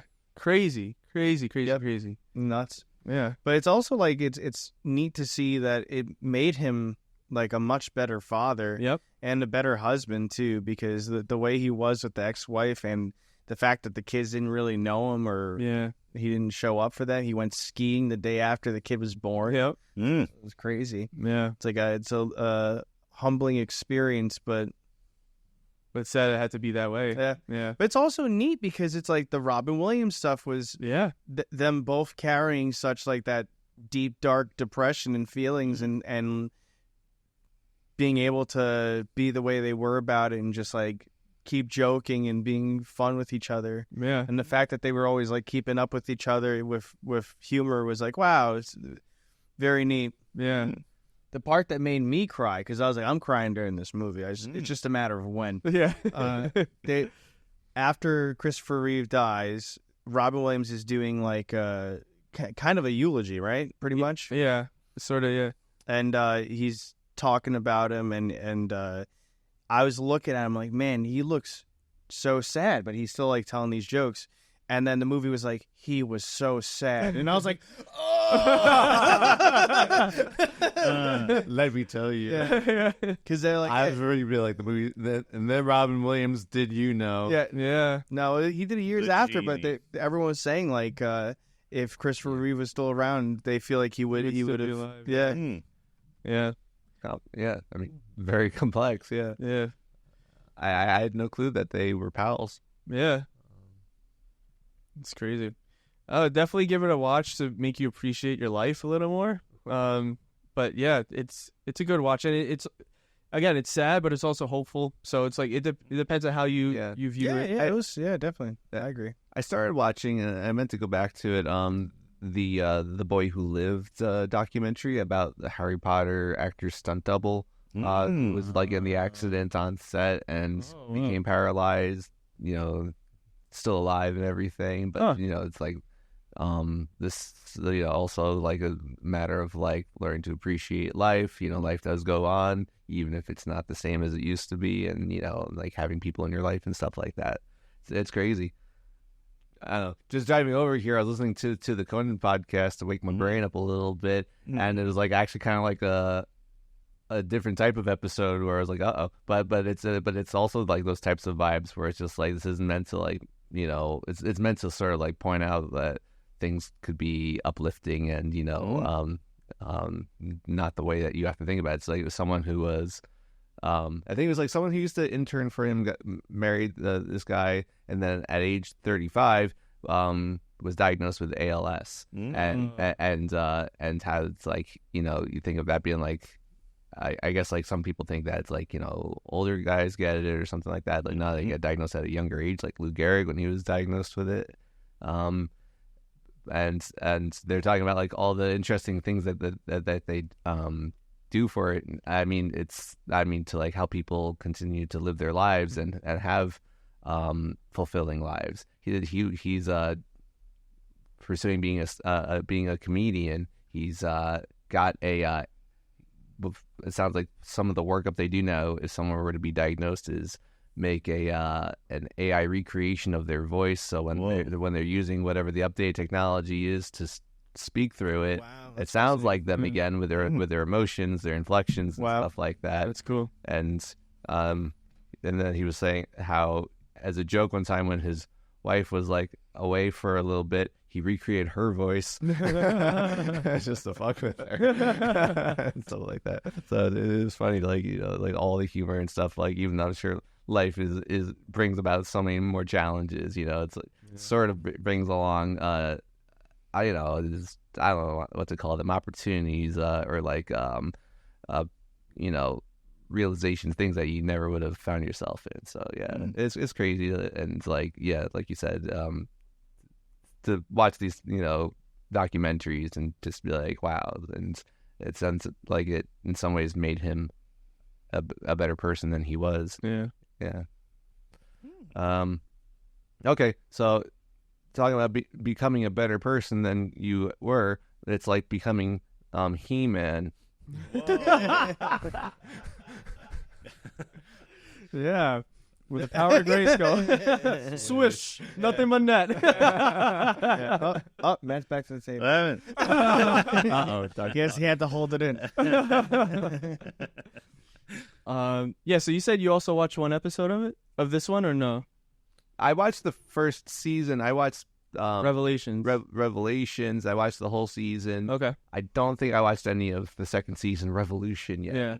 I only saw the first episode so far. I haven't watched any of the other episodes yet. But You started with the Revolution or Revelation? Revelation. Oh, I finished Revelation. No, I'm saying I finished Revelation, and then I watched the first episode of I don't Revolution. know why I thought you just jumped into the second season. No. Like, it's got a different name. I didn't realize that they had two different names that sound kind of similar. Yeah, I didn't realize that it was the same show. Yeah, Well, the it third continues season and final season would be Resolution. Whoa. Climax. Yeah, it's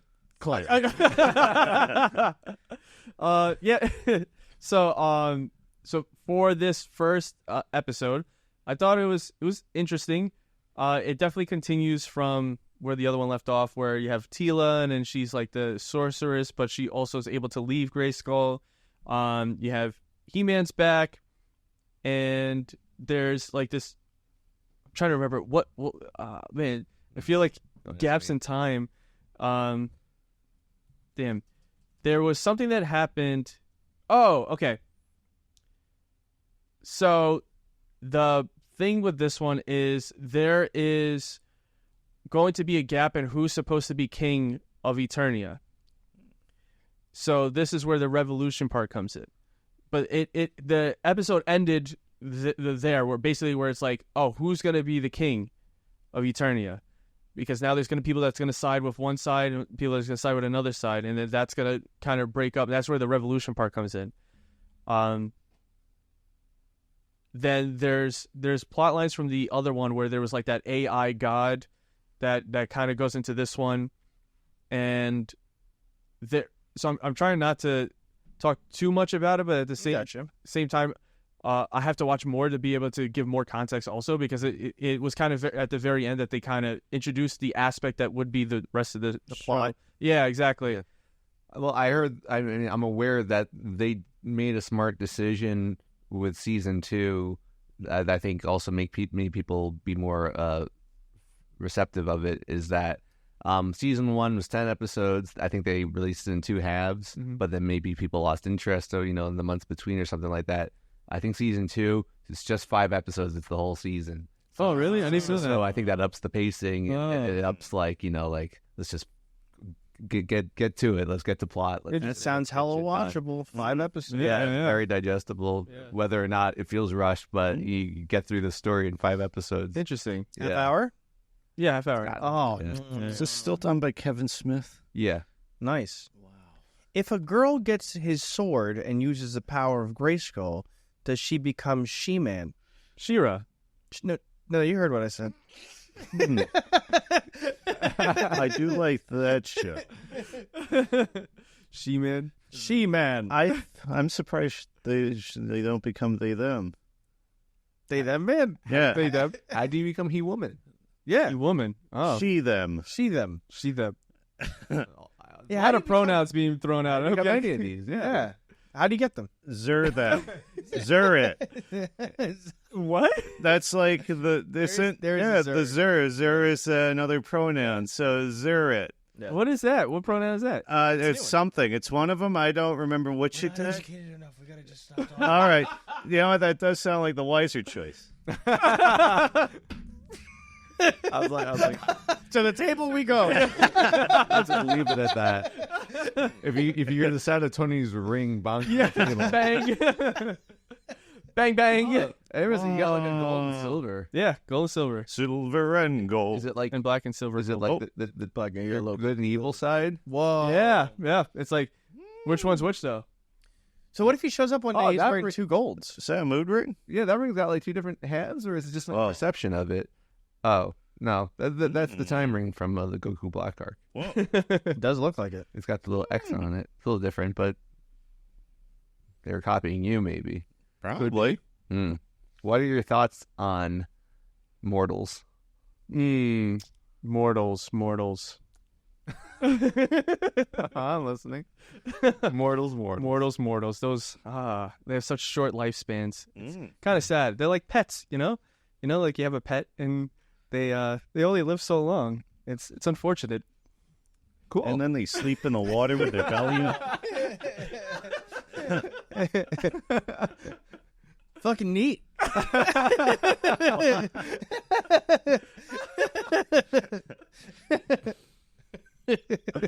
There's a Devil May Cry trailer out, huh? Hell yeah. You just showed it to us, and it looks really, really cool. And it looks like it's not 3D animated. Mm. Yeah. I'm very excited for that. It looks like there's clips where with him from Devil May Cry 3 and then also him later. So I wonder where in the timeline this is technically supposed to take place. It's on Netflix. Yeah, it's going Could to be everywhere in the timemeline. Oh. It's on Netflix. Does shows apparently. Is it? Did Castlevania do that? I don't remember Castlevania do that. No, like every other Netflix show. 3 Body Problem. Oh. You got Witcher. Mm. You got True. Time Travelers, Corn Dog, Yeah. Hot Tub Time Machine. Time Machine. Yeah, the Netflix original. Uh-huh. The show you're watching on Netflix, that was on AMC. That the interview with the These are being by. That's true. Yes, That's yeah. true. Mm. Okay. Everyone's doing the Nolan thing, huh? Yeah, and then the half of it's in black and white for some reason. Yeah. That'd be crazy. Everyone just starts doing that. I don't know. I don't know the series, so it looks very action packed, and that trailer is like, I hunt demons. Like, oh, I can follow this plot. So maybe I could actually understand what's going on. Yeah, There's hope. For me. definitely. I'm interested to see like what other characters might appear. Like I want to see if Virgil shows up. That would be awesome. That's his brother. I want to see. I don't know. It depends where in the timeline is taking place. But Lady probably will show up. Trish It lends itself very well to anime, Yeah, just from the sheer fact that it's man hunting demons with a girl and loves pizza. and love pizza. Yeah, Yeah, it's perfect. that's it. You anime foundation. There's some sort of like Slayer of Demon anime. Yeah, there's Yeah. a few. And Dante had an anime before too. Yep. But, yeah. But now he's also got power levels, and Yeah. he got the devil trigger. Yep. This lends itself perfect for animation. Yeah. 100%. That's it. It's gonna be a lot of fun. Nice. Okay. So in terms of like stuff that's also come out and we watched not too long ago, you saw the movie Us. Oh, we did. Was he a cool did see the movie. I'm guessing it's a horror. Yeah. Is that or is that Wizard Flower Dough? Sorry. Throwback. What? Yeah, that was about it. You summed up the entire movie in one voice. Yep. Huh. I like that. Yeah, that's how the people talked. Where Everyone? one person, Person talked. a person talked, and that's how they sounded. They said they sounded like they were trying to do a grandpa voice, and apparently Jordan demolished Peele their voice. Yeah. It's actually good. I liked it a lot. So I would actually recommend watching it. I liked it better than Nope. Okay. I barely remember Get Out. I remember Get Out better than I do this movie, I think. Oh, really? I like Yeah, this movie more. I did think the movie was interesting, Okay. but it was also a little crazy. But I think that's also probably why I liked it, is because it was also silly. There was silliness in it. But it was like a fun thriller-esque movie. Mhm. And then once she started yapping with that voice, well, it also helped because Bridget's like, yeah, she said she'll never do a sequel because that voice would be impossible to do again. I was like, this one that she just did for the whole movie. I'm guessing it's the title character Mm-hmm. with her. Does she do it with eyes wide? Is that like connected to Get Out, or is it something I know. different? Nah, Similar concept. Funny. it was. No, it was like that episode of Rugrats with like the mirror people. Yes. Yeah. That's how I remember you mentioning it. I was like, that is perfectly accurate. To me, it's like a weird version of Invasion of the Body Snatchers too, but they're not snatching the body. No, Hmm. no, it's also incredibly true. Yes, Trying to understand They're that. just leaving the body? yeah, they just like shanking everybody and killing them, and then that's kind of like it. And then they just like leave them there, Cool. Wow.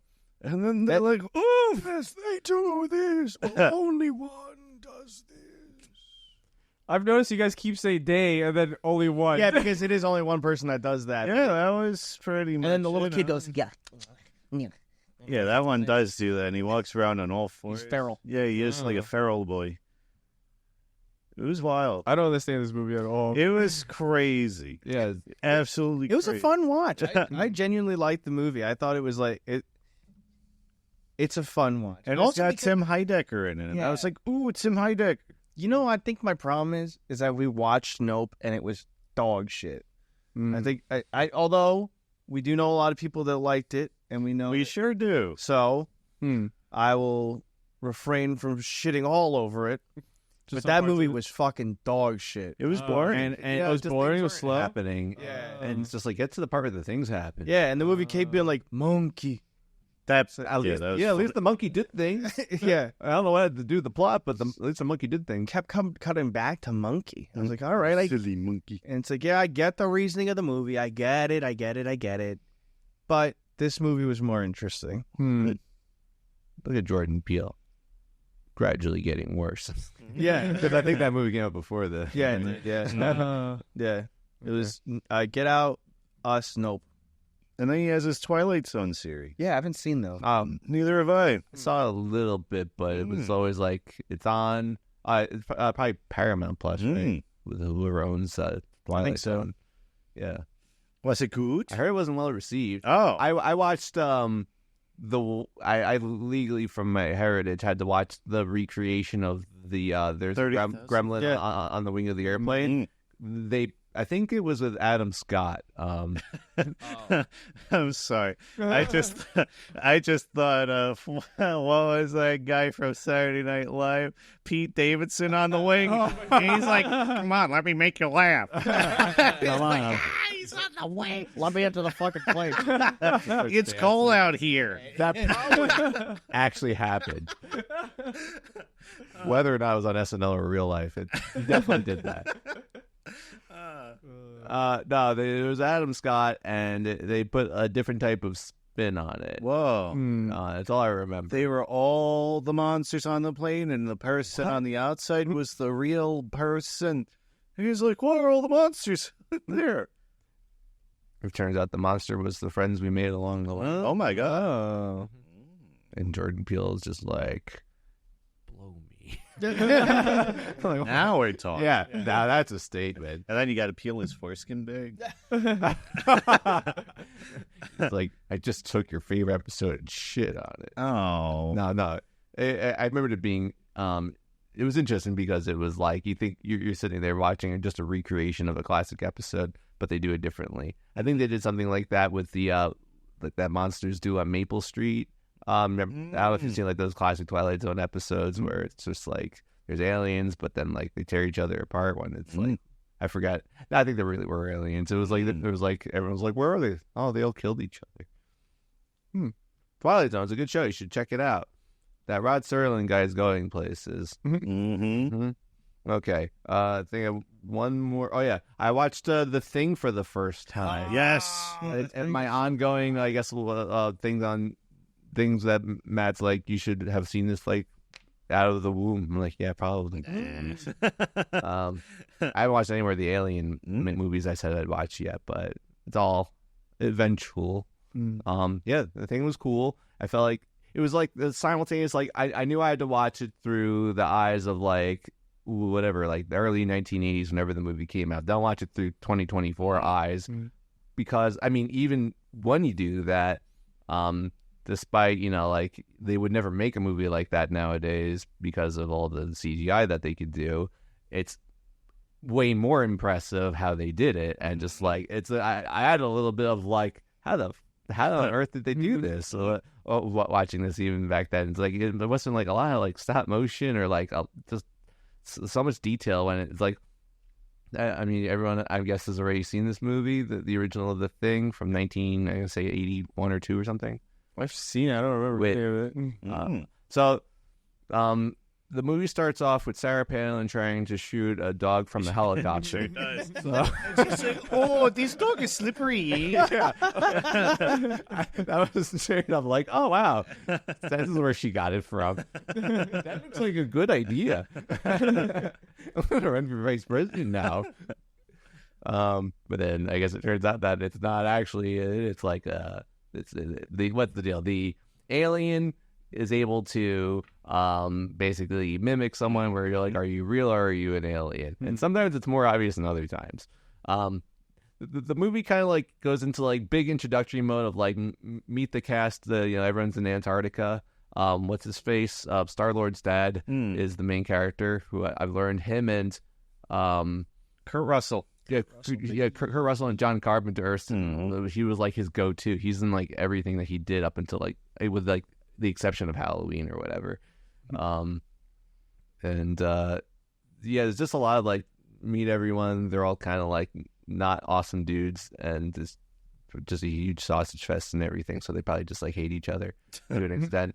And then things start going slowly awry. We're just like, things are a little strange. I mean, there are some cool like all like the weird spaghetti like I don't know how to describe, just like The tentacles. Yeah, the tentacles flapping out and stuff like that. But then the best part of the movie is when it just sort of like suddenly escalates, where the first death is like happening, and they're just like going for like that 1980s CPR, and they're just like, you're getting ready to do a chest compression, and then the dude's chest just completely opens up with gigantic teeth and bites the chest compressor's arms off, rips them off. It's like, yeah. And which of you, I thought there's like making that they use like an actual, an actual amputee doing that. Wow. And it's just like the things that add this like wonder and realism to like something that they did completely, like it was almost like a Jim Henson type of project, like without the Muppets. It's just like everything else that like he would do stop motion-y, and like I don't know, like the amount of like cardboard cutouts or like how they did so many prosthetics that they used for this movie was just very, very impressive. So I very much appreciate for that, and as it continues to go more haywire from there. But that seeing a chest, I don't know, just suddenly become like 3 times the size of a normal human chest and just rip off someone's arms. Did not see that in a movie. a 40-year-old movie. I love that movie. It's fun. And it's gripping, too. Yeah. Oh, whoa, what the hell? And the fact that you have that element of, like, isolation, and they can't really get out of there. Yeah. And you are confused because it starts with just, like, Russians chasing a dog. Like, what the hell's going on in this movie? And then, like, as it unfolds, it's, like, really, really, really, really good. Mm-hmm. Right. I'm like, I mean, it's a little unclear of, like, I guess the aliens just like see Earth and like that seems cool to mess with them for a while. Like, I don't know, like why they go there in the first place. What I think happened, if I remember correctly, I started reading the story when I was in PT and I never finished it. But what happened is the ship accidentally like got a malfunction and it crash landed into Earth. So it's like millions of years old. So it's been on Earth forever. Right. Yeah. It's like it doesn't explicitly explain that, like, oh, this is the Stone Ages or something, but it was already there, I guess. And finally infected a dog, and I'm sure it wouldn't choose to be in Antarctica. Because they kind of touch upon that in the prequel movie, The Thing, saying the same thing, which is crazy. Yeah. But so they unearth like the monster, and they're like, "Oh my god, look at this!" And then that's they thaw it out, and that's actually closer to how the book is because they find the ship and they find this thing.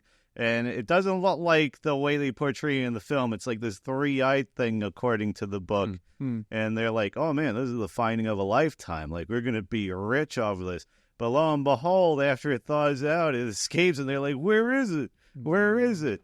And that's where they learn it starts shape-shifting into people. Yeah. And the guy in the book actually has the dream. The guy that's played by Kurt Russell, he has a dream about something transforming into people. So it's like a little premonition. That's the word I was thinking of. Yeah, it's wild.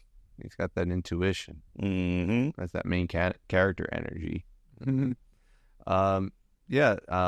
The only thing I'd say that really took me out of the movie watching in 2024 was, remember when Antarctica was a continent? Now it's just a puddle.